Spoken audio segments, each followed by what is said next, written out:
Assalamualaikum warahmatullahi wabarakatuh. Kami dari kelompok 9. Kami di sini akan mempresentasikan bab media periklanan. Pengertian iklan. Iklan merupakan penyampaian pesan atau gagasan yang difikirkan oleh pemilik produk kepada orang lain atau target audiens yang dituju. Jika pesan iklan atau suatu produk sudah diketahui dan dikenal oleh target audiens, maka bisa dikatakan iklan itu berhasil dan sukses menjangkau targetnya. Fungsi iklan. Fungsi iklan menurut Liwery dalam Widyatama 2005 nomor 145, iklan mempunyai fungsi yaitu 1. Fungsi pemasaran, 2. Fungsi komunikasi, 3. Fungsi pendidikan. Tujuan iklan. Setiap pesan iklan yang disampaikan memiliki makna dan tujuan yang diharapkan dapat diterima dan dimaknai oleh komunikan atau si penerima pesan. Tujuan iklan secara umum menurut Hendy Y 2009 nomor 73 yaitu iklan sebagai alat informatif, yang kedua iklan sebagai alat persuasi, yang ketiga adalah iklan sebagai penambah nilai. Fungsi media dan periklanan. Ada 3 fungsi utama media menurut Sisos dan Baron 2010 dalam Muktaf 2015 nomor 149, yaitu 1. Sebagai media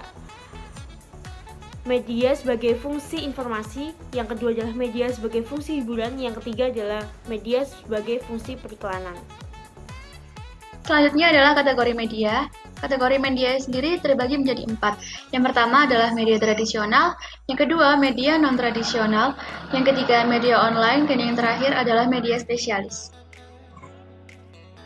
Perencanaan media periklanan. Selain memilih media untuk berpromosi, perencanaan media juga dibutuhkan untuk memilih kapan waktu yang tepat untuk beriklan. Perencanaan media sangat penting dalam pemasaran sebuah iklan, hingga sampai kepada target audiens. Dengan perencanaan media yang matang dan terukur, uang yang dikeluarkan oleh klien lebih efisien. Pra-perencanaan media periklanan. Berikut adalah tahapan awal kegiatan pra-perencanaan media menurut Muktaf.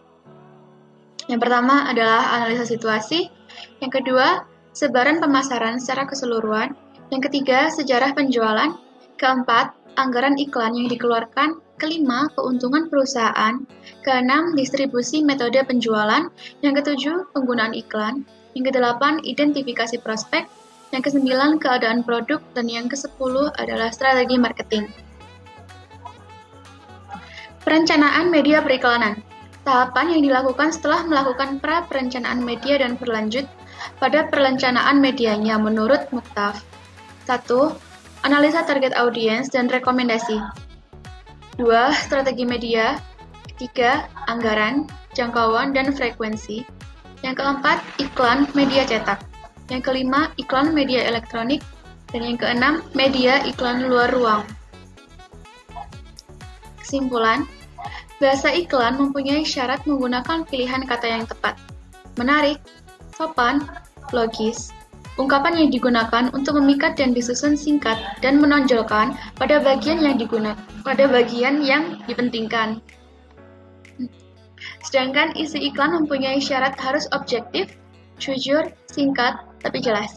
Tidak menyinggung golongan tertentu dan tentunya menarik perhatian orang-orang. Faktor yang paling utama yang harus dibangun perusahaan untuk menarik minat konsumen adalah pentingnya menciptakan nilai pelanggan yang tinggi. Dengan kreativitasnya tentunya. Karena konsumen yang terpengaruh dan menyukai nilai suatu merek kemudian akan membeli dan mengkonsumsi merek tersebut. Terima kasih.